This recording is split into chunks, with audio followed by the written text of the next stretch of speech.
Olá, meus cumprimentos a todos, aqui estou eu para mais um vídeo. Para quem ainda não me conhece, meu nome é Penha e eu tenho gravado vídeos a respeito de vários assuntos. E atualmente eu estou trabalhando o livro Boa Nova, do espírito Humberto de Campos, psicografia do Chico Xavier. Esse livro tem 30 capítulos e nós já estamos no capítulo 21. Esse capítulo tem como título A Lição da Vigilância. E nele, ele é muito interessante porque ele apresenta situações que nos fazem refletir muito, porque batem com o nosso sentimento mais íntimo. Então, por exemplo, nesse capítulo, ou melhor, é nessa lição que Jesus pergunta para os seus discípulos, depois de uma longa conversa, a respeito do que os homens falavam sobre ele. E aí, um a um, os discípulos vão dizendo, olha, alguns dizem que tu és João Batista, outros que tu és Jeremias, outro que tu és Elias, e por aí vai. E aí, o Simão Pedro diz o seguinte, tu és o Cristo, o Salvador, o Filho do Deus vivo.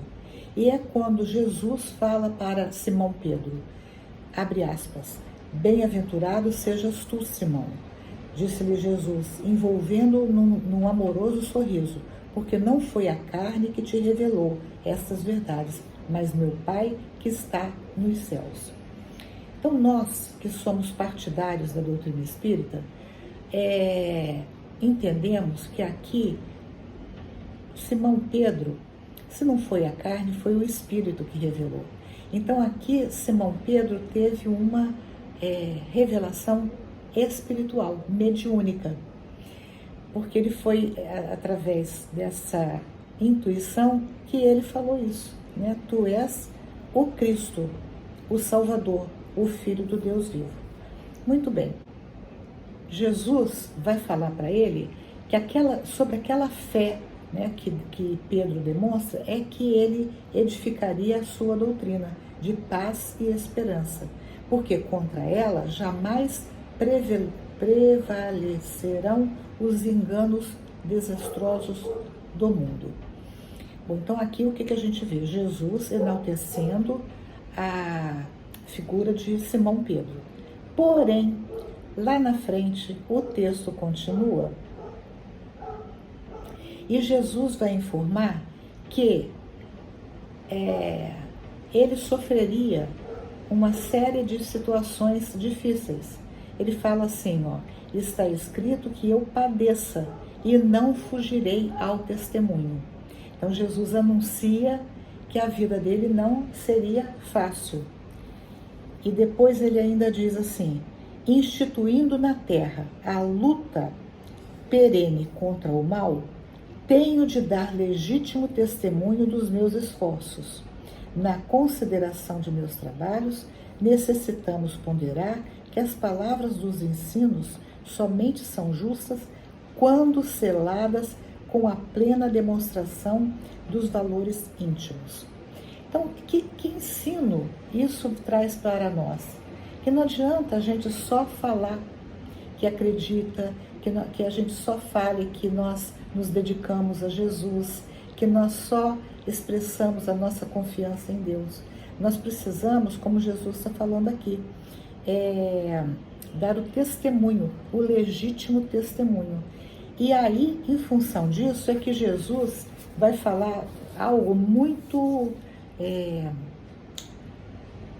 forte para os discípulos. Ele fala assim, porque os discípulos, só voltando um pouquinho atrás, eles, por mais que eles admirassem Jesus, eles ainda não alcançavam de forma plena os ensinos de Jesus.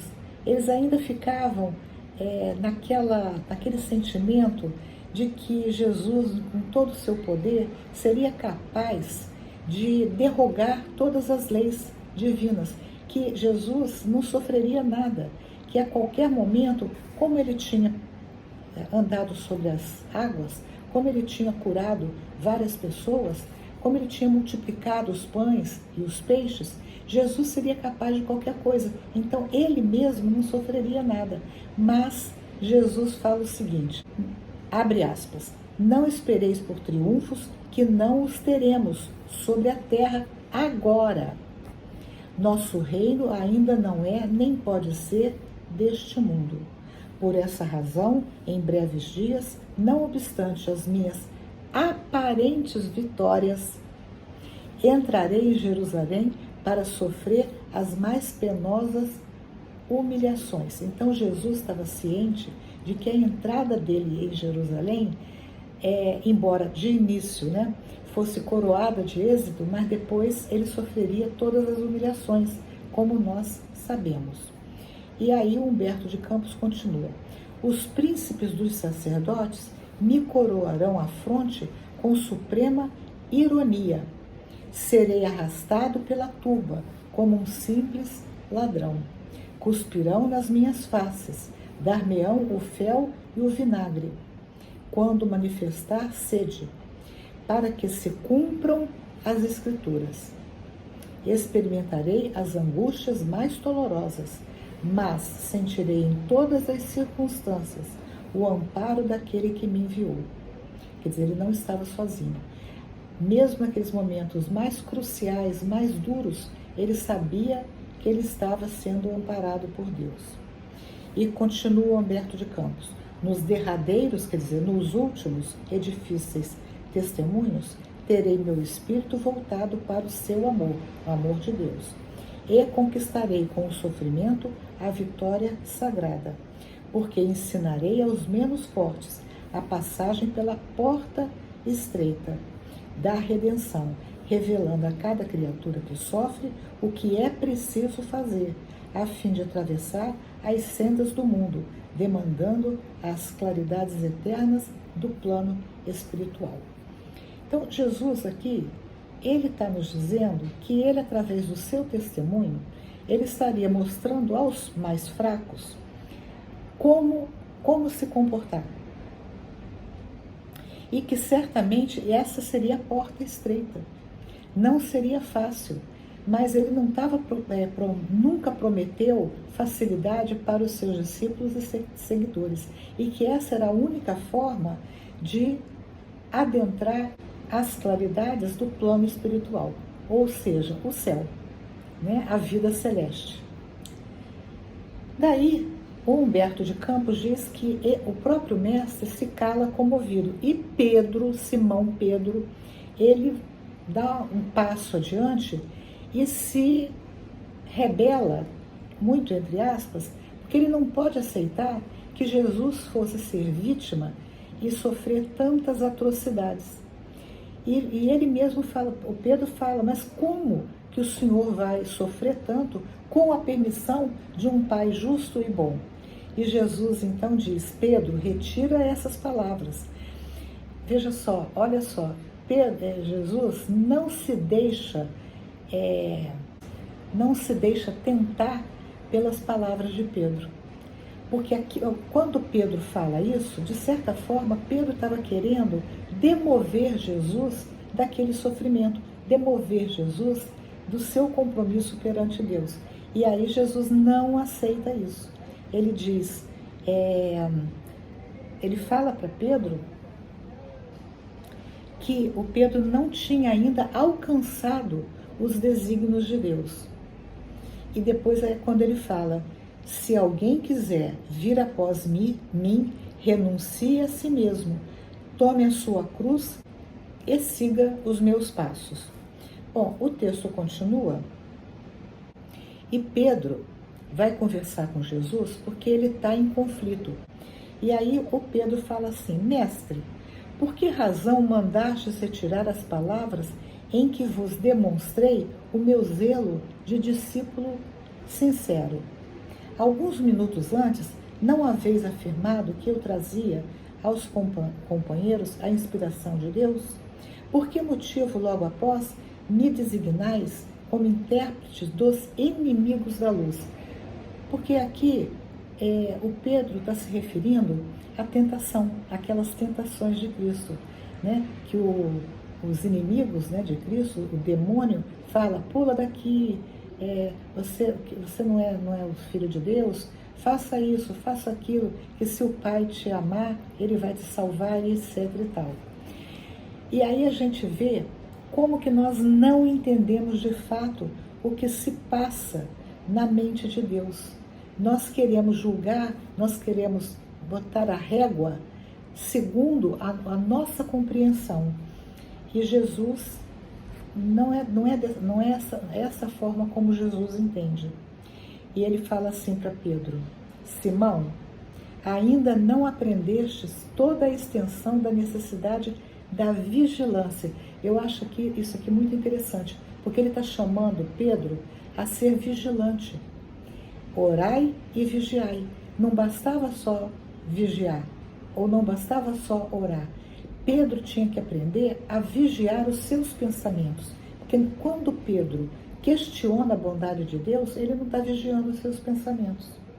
A criatura na terra, diz Jesus, precisa aproveitar todas as oportunidades de iluminação interior em sua marcha para Deus. Vigiai o teu espírito ao longo do caminho. Basta um pensamento de amor para que te eleves ao céu. Mas, na jornada do mundo, também basta, às vezes, uma palavra fútil ou uma consideração menos digna para que a alma do homem seja conduzida ao campo do estacionamento e do desespero das trevas. Por sua própria imprevidência.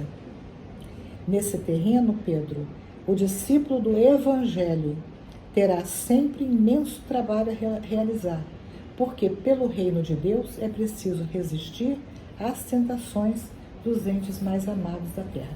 O que ele está falando aqui?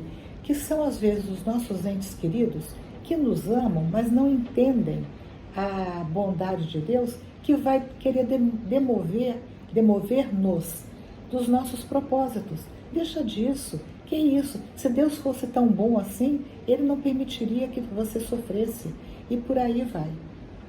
Então, essa lição da vigilância que Jesus ensina, ela me parece muito importante, porque nós nos deparamos com situações desse teor o tempo todo. É o tempo todo que, quando nós passamos por uma doença grave, quando nós passamos por uma situação difícil, nós nos questionamos: será que Deus realmente me ama? Será que Deus realmente, quando permite que eu passe por situações que me fazem sofrer, será que Ele é mesmo o Pai de amor e de bondade? Então, nessa lição, que é a lição da vigilância, Jesus vai retomar com Pedro e conosco essas situações, né? Um pensamento onde nós titubeamos é capaz de nos demover de situações importantes, é capaz de nos tirar do caminho. No entanto, um pensamento de amor, de fé, de certeza na bondade do Pai é capaz de nos manter na trilha que nos leva ou nos levará para o reino dos céus. A lição da vigilância. Se gostaram, dê um joinha, compartilhem, se inscrevam no canal se desejarem. E até o próximo vídeo, se Deus quiser.